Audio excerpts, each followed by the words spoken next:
Shalom. Ya, mungkin juga belum banyak yang kenal karena saya tidak terlalu terkenal sih sebenarnya. Saya ada bahan yang saya tadi kirim PowerPoint, mungkin bisa ditampilkan. Judul malam hari ini yang saya sampaikan adalah The Power of Imagination. Kuasa dari imajinasi. Bapak Ibu sekalian, Tuhan itu memberikan instrumen di dalam diri kita.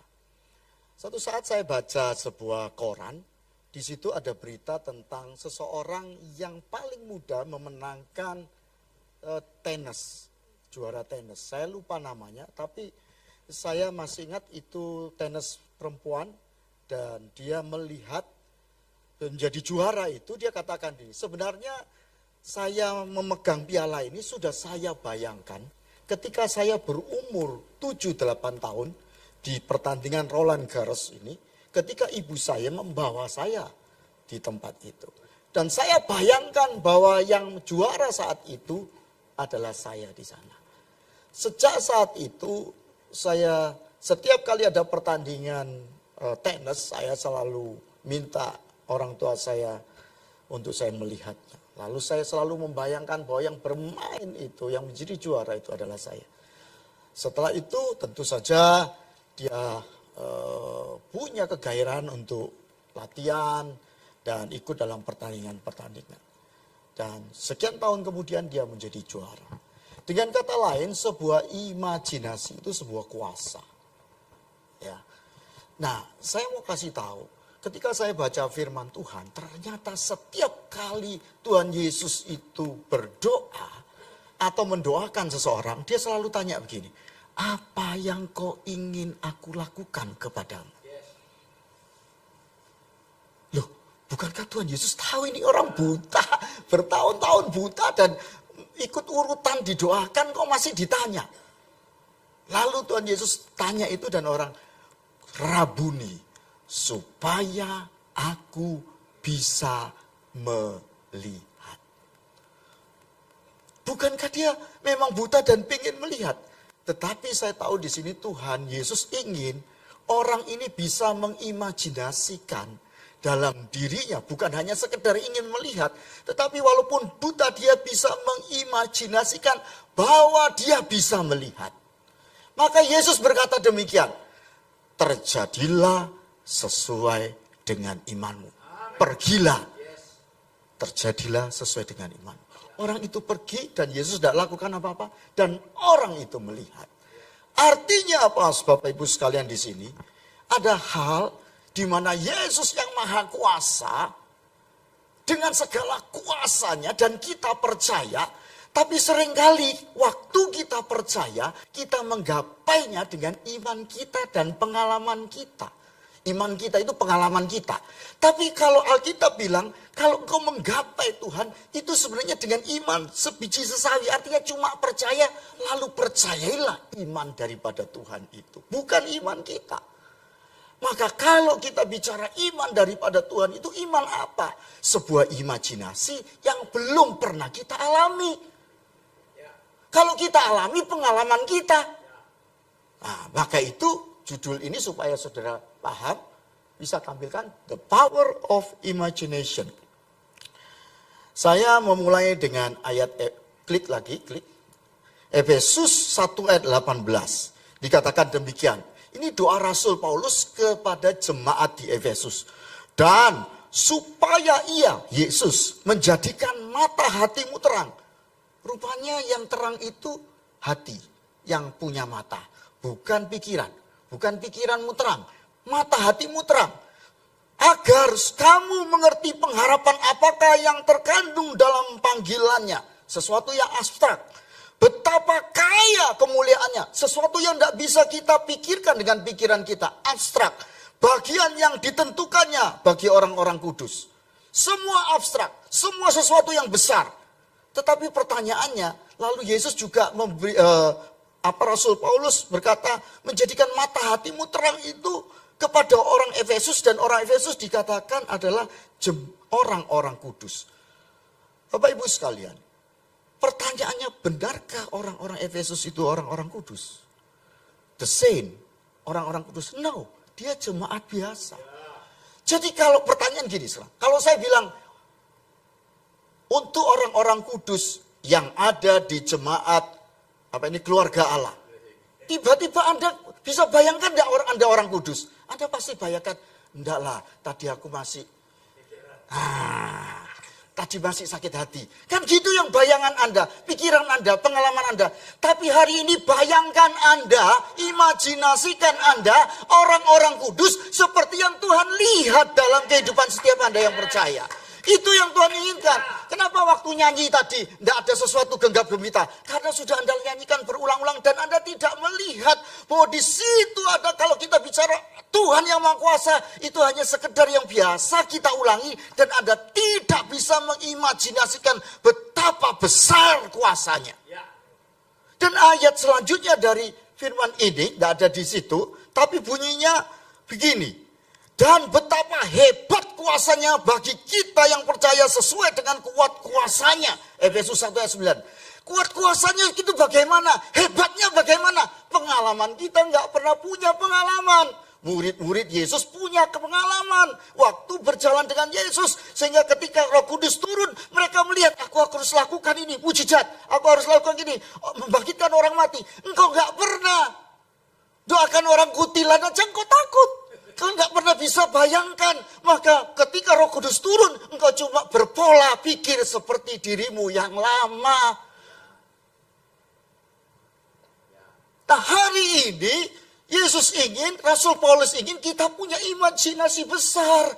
Yaitu apa? Dikatakan, kita mengerti kuasanya, kuat kuasanya yang terbatas. Itu bekerja di dalam diri kita sesuai dengan kuat kuasa yang kita mengerti, kita pahami, kita imajinasikan. Kalau engkau mengerti cuma segini, ya segini. Dan hari ini, jemaat di tempat ini, mari kita tidak membatasi kuasa Tuhan yang bekerja di dalam hidupmu. Hai orang-orang kudus di sini, engkau bukan orang-orang biasa, engkau adalah putra-putri kerajaan surga, di mana ada kuasa kerajaan, kuasa tidak terbatas daripada Kristus. Kalau diteruskan ini, kuat kuasanya gimana? Kuat kuasa seperti kuasa yang membangkitkan Yesus dari antara orang mati. Jadi ada kuasa yang tidak terbatas dalam hidup kita. Rotok gak percaya kita. Hai orang-orang kudus keluarga Allah. Blessing. Nek keluarga Allah itu mesti blessing wis.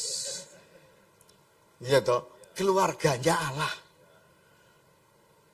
Persoalannya kita selalu melihat dengan mata pikiran kita, bukan mata hati kita.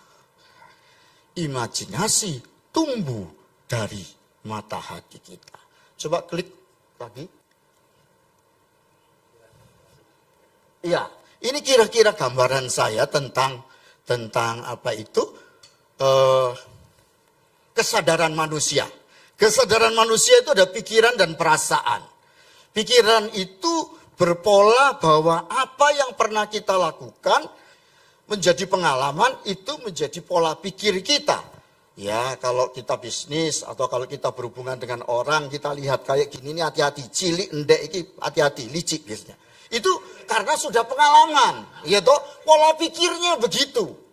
Pola pikir yang mendasari tindakan-tindakan kita. Logika kita logis, faktual. Sesuatu yang bersifat dapat kita analisa sesuai dengan pengalaman-pengalaman atau kata orang atau pengalaman di sekolah atau rumus dan lain sebagainya.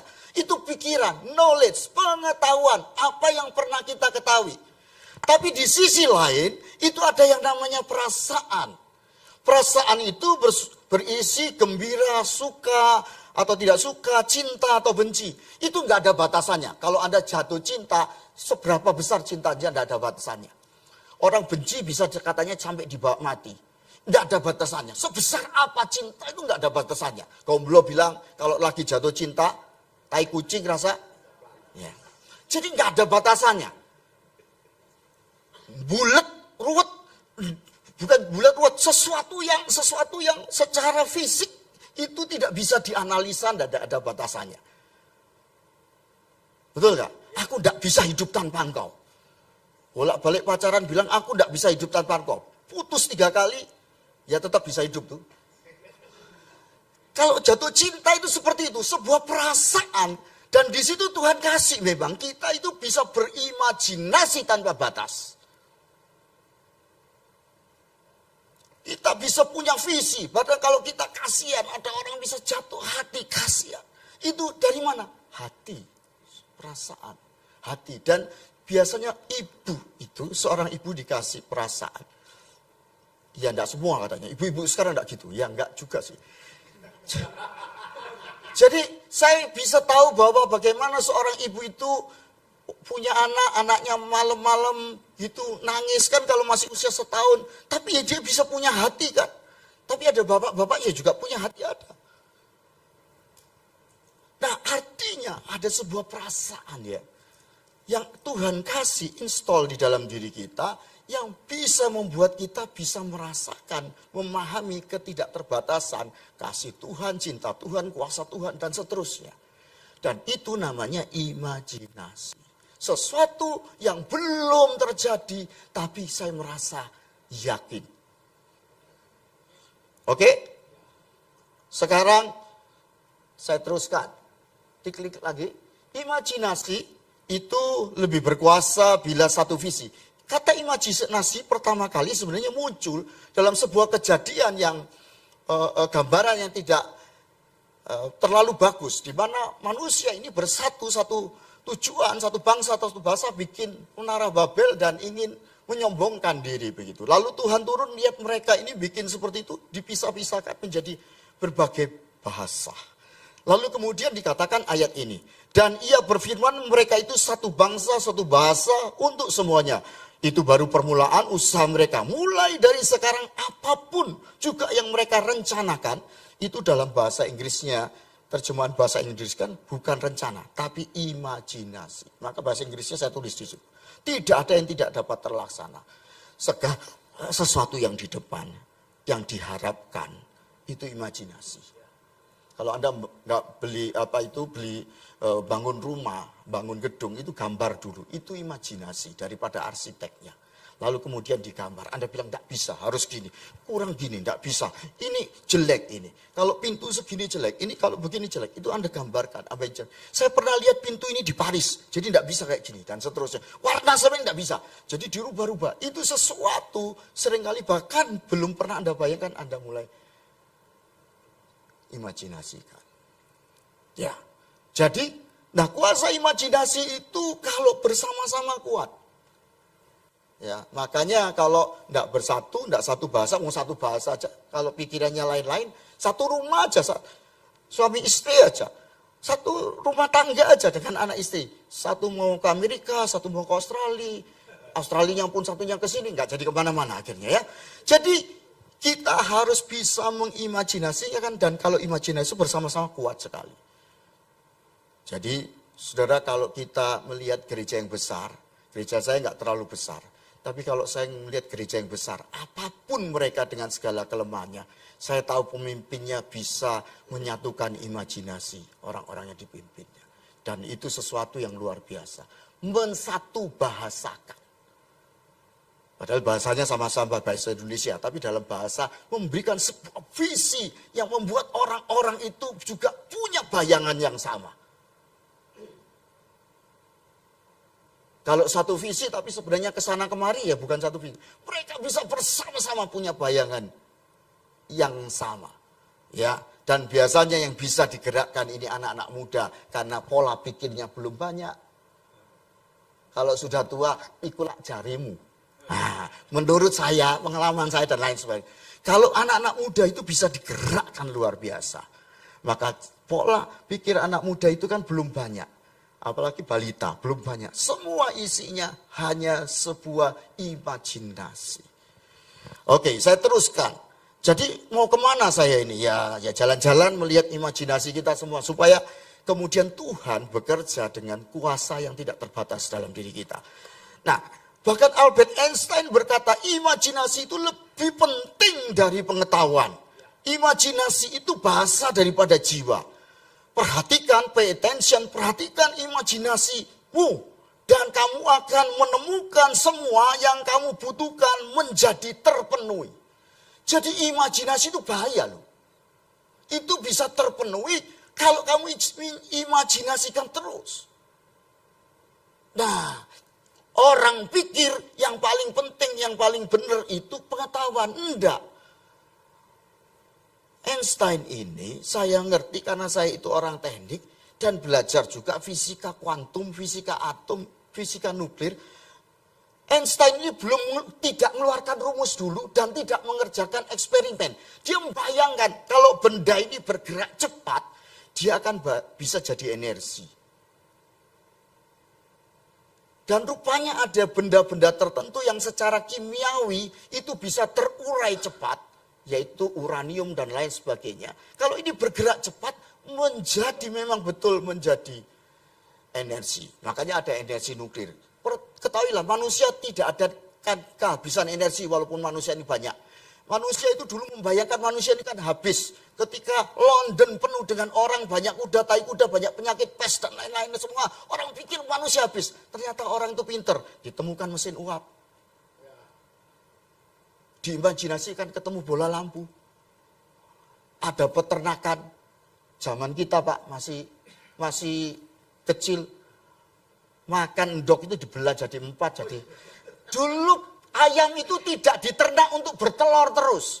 Anda tahu nggak bahwa ayam itu dihidupkan lalu suruh telur sepanjang hidupnya untuk bertelur.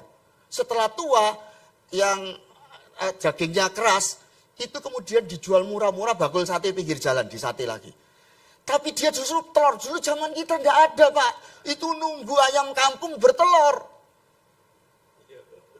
Jadi kenapa kita sekarang itu bisa hidup terus? Karena ada pertanian, peternakan, dan lain sebagainya. Manusia ini diberi imajinasi. Dan tidak mungkin kita tidak hidup zaman dulu. Pertanian masih oke. Zaman batu, tidak ada. Di Irian pedalaman yang paling dalam, itu masih zaman batu. Tidak ada besi, pakai batu, dibelah lincip, dikasih, itu dibuat sagu. Nah sagunya habis, pindah. Sagunya habis, pindah. Ketemu suku lain, perang. Hanya itu zaman batu. Tapi manusia bisa berimajinasi. Ketika waktu itu di Irian ada pesawat terbang, dia bilang burung besar. Karena benar tidak ada pengetahuan tentang itu.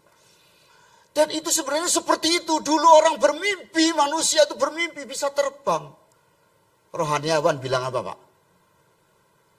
Sudahlah, manusia itu bukan burung. Nggak usah terlalu bermimpi jauh-jauh. Tuhan sudah tentukan tidak bisa terbang. Nanti saya lanjutkan itu. Jadi Einstein ini benar. Dan Anda tahu nggak? Kita juga sebenarnya harus mempunyai sebuah cara berpikir yang sebenarnya kodrat kita. Yaitu imajinasi kita yang harus diutamakan. Dan itu kalau berjalan ada firman iman masuk di dalam diri kita. Karena iman itu sebenarnya sesuatu yang kita percaya belum terlihat. Itu imajinasi. Maka terjadi sesuatu yang besar. Nah Einstein juga bilang begini. Klik lagi. Ya. The true sign of intelligence itu artinya kebenaran, tanda yang benar daripada kepandaian. Itu bukan pengetahuan. Tapi imajinasi. Jadi maksudnya sekolah tinggi-tinggi, baca buku banyak-banyak itu percuma. Kalau tidak bisa mengimajinasikan, mempunyai imajinasi yang besar. Lim Silong tidak sekolah. Tapi saya baca bukunya. Dia di dermaga di Hong Kong, dia melihat jauh ke Indonesia. Dan dia percaya dia akan jadi pengusaha. Padahal waktu di sini dia ikut kakaknya, dagang beras. Tapi dia di dalam dirinya, aku jadi pengusaha. Dia hatinya begitu baik, dia suplai tentara yang tidak bisa makan. Dia kenal di ketentaraan. Kenallah Soekarno. Soekarno kenalkan Soeharto. Hanya gara-gara kasih makan beras kepada tentara. Tidak perlu sekolah untuk berbaik hati ngasih makan sama tentara. Dia tahu tentara besok kalau berkuasa dia akan. Tapi siapa yang bisa mengimajinasikan? Ada banyak orang yang saat itu juga dagang beras. Tapi yang ngasih makan beras gratis kepada tentara cuma dia. Halo? Dia punya imajinasi. Oke, klik lagi. Jadi ini contoh imajinasi yang menjadi kenyataan. Saya bilang tadi ada manusia pakai sayap karena ingin terbang, namanya Ikarus. Baru 1 abad yang lalu, coba bayangkan, baru 1 abad yang lalu, itu manusia menciptakan pesawat terbang. Itu pun berawak 1 dan dibuat perang. Loh, ya apa? Yang menemukan Wright bersaudara. Itu 1901 sampai 1905 dia bikin pesawat itu. Dan juga Thomas Alva Edison itu baru 1 abad yang lalu. Yang seumur kita Pak, Petromak Pak. Oblik, lampu templok. Ya kan? Jadi kita bisa seperti ini itu baru 1 abad setengah, 1 abad lalu, lebih 1 abad yang lalu.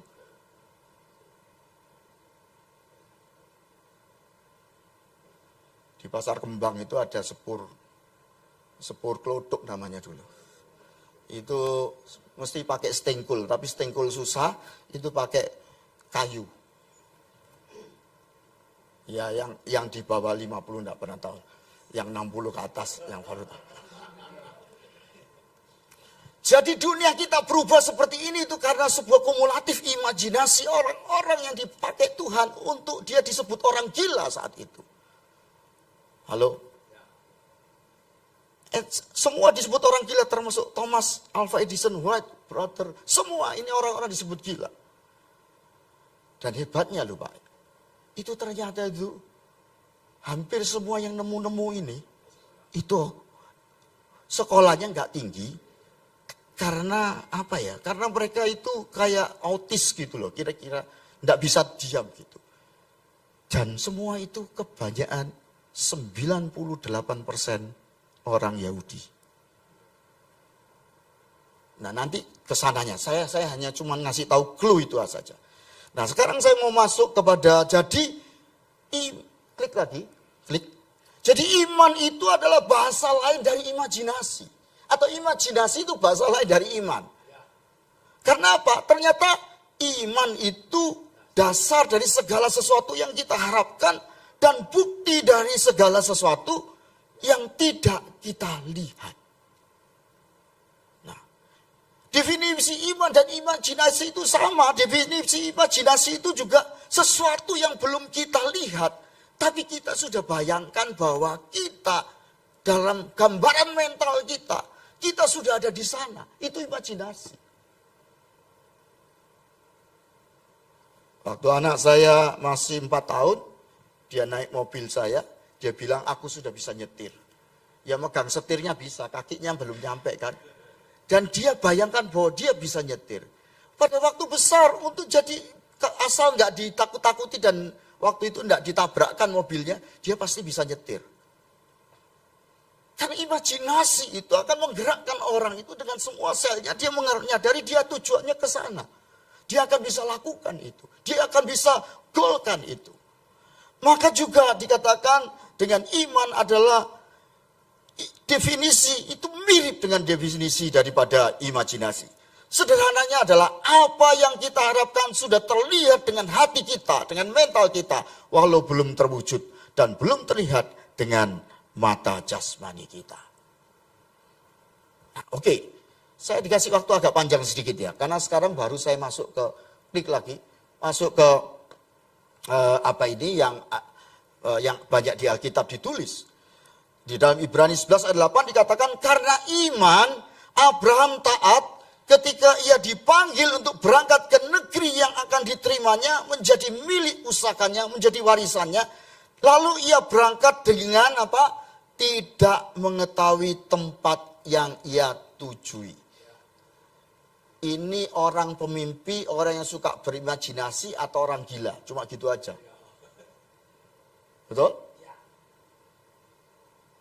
Dan dia lakukan itu dengan sebuah gambaran yang ada di dalam benaknya.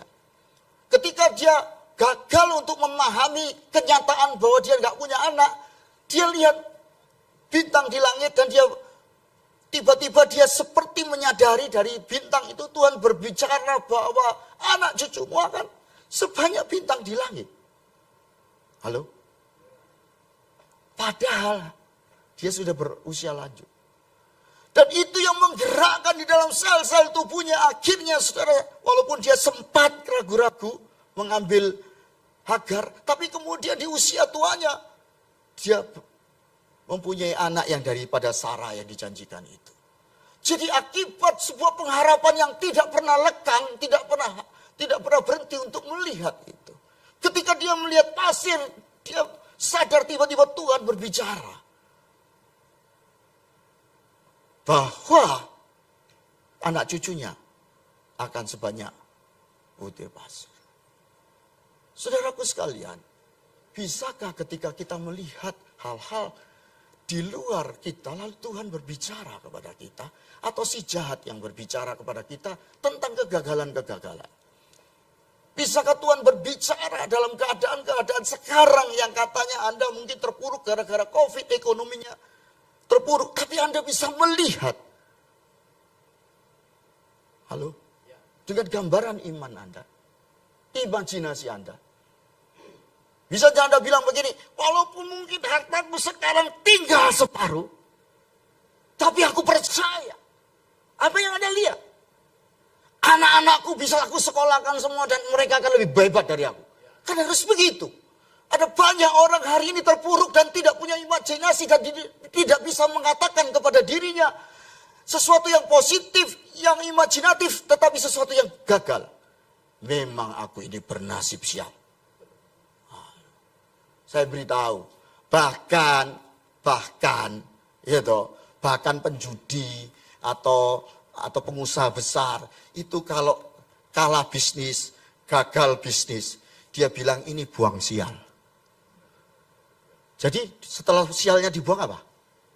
Setelah sialnya dibuang apa? Untung. Anda enggak, aku gak suwe. Ya gak suwe kon. Kata-kata ini loh bisa menunjukkan imajinasimu. Betul gak? Lalu engkau malas bangun tidur. Engkau tidak melihat bahwa engkau keluarga Allah. Gitu, engkau tidak melihat bahwa ciptaan yang baru. Allah hidup dalam diri kita. Dalam kesesakan sekalipun, kebesarannya itu tidak lekang oleh apapun. Halo, imajinasikan itu. Kita gak percaya kabeh. Oke, saya teruskan, klik lagi. Yesus itu mengajarkan berimajinasi, yaitu percaya dan tidak bimbang. Yang bisa percaya dan tidak bimbang itu bukan pikiran kita, imajinasi kita. Ya, kisahnya ini, Matius 21, 21, 22. Yesus menjawab mereka, aku berkata kepadamu sesungguhnya jika kamu percaya dan tidak bimbang, kamu bukan saja dapat berbuat apa yang kuperbuat dengan pohon ara ini, tetapi juga jikalau kamu berkata kepada gunung ini, beranjaklah dan tercampaklah ke dalam laut, dan hal itu akan terjadi. Nanti ayat berikut. Ini ceritanya gini. Yesus jalan dalam sebuah pelayanan. Lalu dia itu, ini sebuah pelajaran untuk murid-muridnya. Lalu dia itu bilang, aku haus. Lalu dia lihat dan lapar. Lalu lihat pohon ara. Nah, lihat pohon ara, daunnya bagus banyak. Lalu dia cari buahnya. Murid-muridnya bilang, rotok gendeng ini. Tuhan Yesus ini. Mungkin gara-gara kelaparan. Bukan musim pohon ara berbuah, cari buahnya. Dibiarin saja murid-muridnya. Murid-muridnya lihat dari jauh terus lewat. Yesus tidak ada, terus lalu dikutuklah pohon ini. Murid-muridnya kaget, tapi diem aja. Karena ya mungkin pohon tidak berbuah dikutuk. Lewat aja. Lewat, sorenya balik situ lagi. Gurunya ya lewat aja, tidak dilihatin. Muridnya yang lihat, loh pohon tadi kering. Terus guru-guru, pohon tadi kering. Terus gurunya baru bilang, kumpul sini. Sesungguhnya aku berkata kepadamu, kamu bukan cuma bisa seperti aku yang lakukan ini, bikin pohon ara itu kering. Kamu semua, tidak terkecuali, Bukan cuma bikin pohon jadi kering, yang tidak ada gunanya. Ngapain aku bikin kering? Aku kasih pelajaran ya. Sesungguhnya, perhatikan kata-kata sesungguhnya. Jangan dihilangin ayatnya, lihat. Sesungguhnya, ada kata-kata sesungguhnya. Aku berkata kepadamu, kalau engkau ngomong kepada gunung ini pindah, dan engkau tidak bimbang, gunung ini pindah. Asal tidak bimbang. Kira-kira ngomong tidak bimbang, gunung pindah. Kita pernah lihat gunung pindah? Gak pernah. Lah pasti bimbang. Pakai apa? Imajinasi.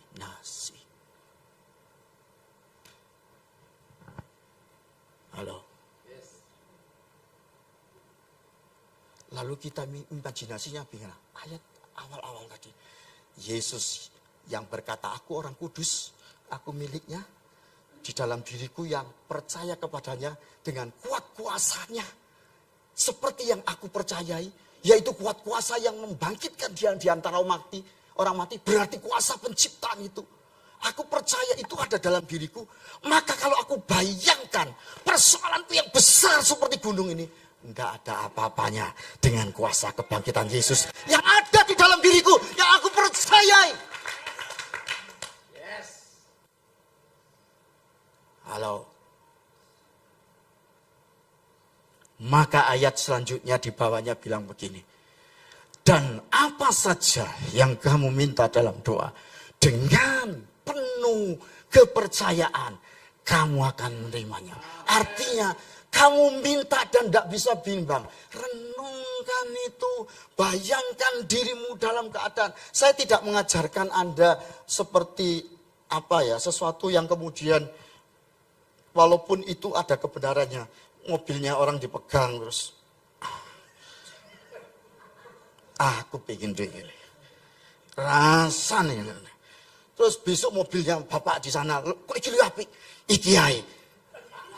Terus enggak, walaupun itu ada kebenarannya. Saya mau katakan imajinasi itu memang kayak begitu. Tetapi kita harus tahu tujuannya. Bukan hanya untuk diri kita. Banyak orang kemudian jatuh dalam dosa karena dia anggap bahwa ketika ketika Tuhan mengkaruniakan, mengabulkan segala yang dia awalnya untuk kemuliaan Tuhan, lama-lama lah. Dan itu bahaya. Jebakannya di situ. Hari ini saya percaya Anda punya persoalan. Tapi kalau Anda percaya Tuhan itu besar, yang Anda pikirkan bukan persoalan Anda, tapi persoalan orang lain.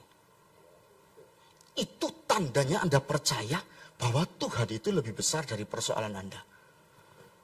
Saya katakan gini, persoalan orang lain yang kemudian Tuhan taruh di sekitar Anda, dan Anda tahu bahwa Anda harus jadi terang untuk dia. Ketika Anda punya keyakinan bahwa Tuhan itu besar dan memberkati, Anda belajar memberkati orang lain. Itu ayat itu banyak di Amsal. Siapa yang memiutangi orang kecil ini? Dia memiutangi Tuhan. Siapa yang berbelas kasihan kepada orang kecil ini? Dan punya hati seperti hati Tuhan. Tuhan itu memikirkan kita. Persoalannya kenapa hari ini Anda dan saya banyak hal-hal yang membuat kita terpuruk. Sedang ada ujian-ujian. Yang pertama adalah ujian supaya hati kita bersih. Yang kedua adalah ujian kita memakai imajinasi dan iman yang daripada Tuhan untuk menyelesaikan persoalan-persoalan kecil di dalam hidup kita. Besar apa kecil? Halo? Guyu didik gitu loh, Cok. Ya, tetap di situ tadi, tetap di situ. Waktu saya tinggal berapa menit, saya bisa cepetin. Oke, satu lagi ya. Yesus heran dengan imajinasi perwira di Kapernaum. Cerita ini kalau guru sekolah minggu pasti tahu. Tapi juga yang suka baca Alkitab tahu. Jadi begini, kira-kira ceritanya itu begini. Ada perwira di Kapernaum. Perwira itu kira-kira kalau di sini Kapolres, Kapolres atau Kapolsek yang lebih kecil. Kapolsek. Lalu kemudian Kapolsek ini mendengar data dari intelijen ada kerumunan orang yang di situ ada rabi yang bernama Yesus. Setelah diselidiki ternyata dia tidak bikin huru-hara, cuma menyembuhkan orang sakit. Dan sudah divalidasi itu valid. Yesus menyembuhkan orang-orang sakit. Lalu dia kemudian, ya mumpung dia ada di Kapernaum, aku punya hamba. Hambaku sakit, sudah tak obatkan, duitku banyak, tidak sembuh-sembuh. Hambaku ini, hamba dia pasti bukan orang Roma atau orang Yunani, tapi orang setempat. Ya kira-kira orang Yahudi atau pokoknya yang orang-orang dari daerah situ. Lalu dia bilang gini, kalau gitu aku akan datang kepada Yesus dan minta dia menyembuhkan hambaku. Lalu dia datang, terus setelah datang Yesus bilang gini, Yesus berkata kepadanya, aku datang menyembuhkannya, akan datang menyembuhkannya. Tetapi jawab perwira itu kepadanya, Tuhan, aku ini tidak layak. Tak stop di situ. Perwira ini kapolsek. Perwira itu ya tentara yang punya wibawa dengan banyak tentara di bawahnya. Dia bukan tentara biasa, tapi centurion, mengepalai komandan. Ya. Nah, Yesus itu rabi. Masa rabi datang ke rumahnya dia bilang gak layak. Si gak layak itu siapa? Ada datang ke kantor kapolsek, Kapolseknya bilang, tidak usah datang, saya tidak layak datang. Kalau kamu datang ke rumah saya, ke tempat kantor saya tidak layak untuk menerimamu. Masa gitu? Pasti layak lah. Tapi Yesus bukan melihat di jubah daripada rabi. Dia melihat Yesus ini otoritas dari sebuah kerajaan di atas kerajaanku. Yes. Imajinasinya melihat, maka kenapa imajinasinya bisa lihat itu? Dia bilang begini. Katakan saja sepatah kata, maka hambaku ini akan sembuh. Loh, dia bisa melihat. Kau nek ngomong, Anda kalau bilang hanya satu kata, itu sembuh. Loh kenapa? Alasannya, sebab aku sendiri. Ini bos. Kalau aku bilang karyawanku pergi, bawahanku pergi. Nggak usah aku datangi. Aku ngasih tahu seseorang, suruh dia datang. Suruh dia pergi. Aku punya kuasa, aku punya otoritas. Jadi dia Yesus itu di dalam diri dari perwira ini adalah penguasa yang sudah dia selidiki. Bisa menyembuhkan orang sakit. Jadi dia adalah otoritas di atas. Dia yang punya otoritas duniawi. Dia punya otoritas surgawi. Otoritas ilahi. Dan kalau ngomong pasti terjadi. Maka aku tidak layak ngomong saja. Dan apa yang Yesus bilang? Habis gitu. Ayat 10. Setelah Yesus mendengar hal itu, heranlah ia dan berkata kepada mereka yang mengikutinya.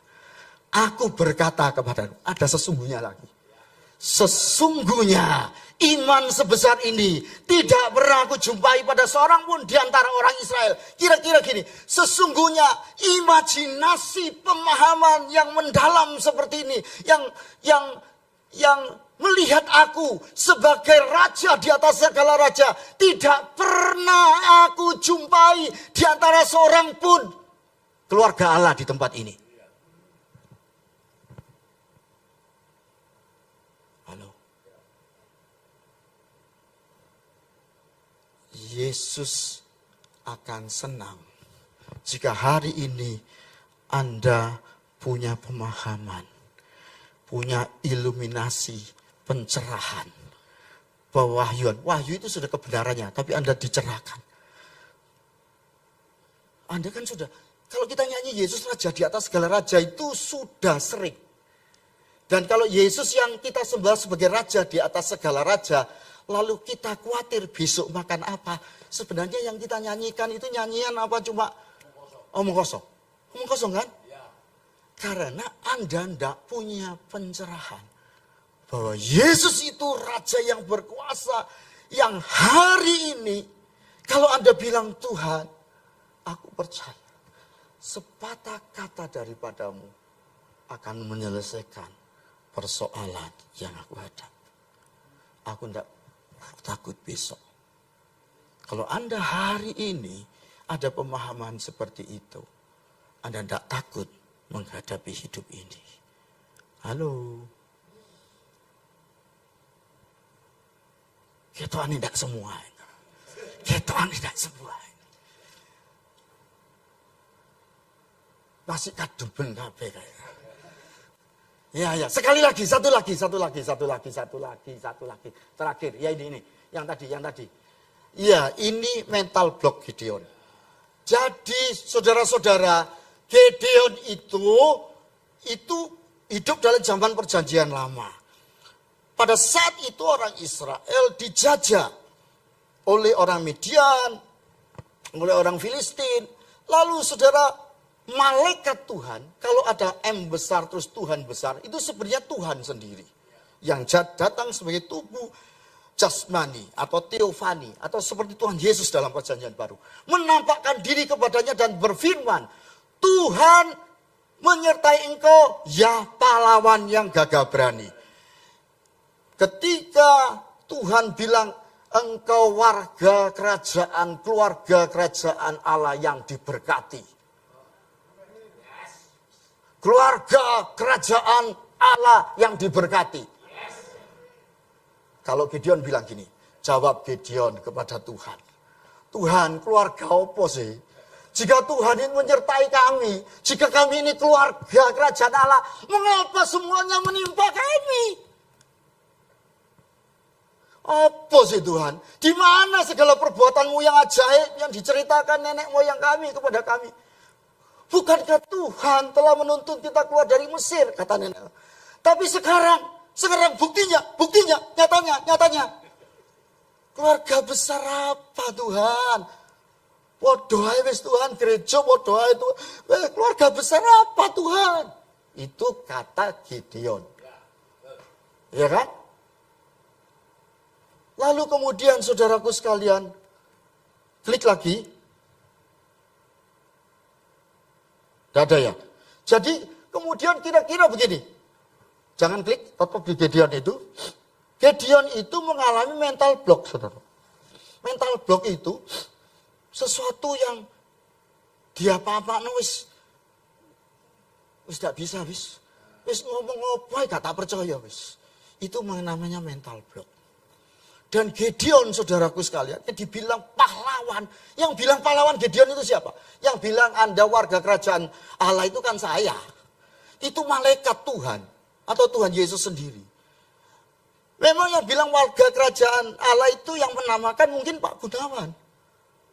Tapi hari ini itu harus menjadi pewahyuan kita. Karena itu sebenarnya bukan kata-kata dia ngambil di Alkitab.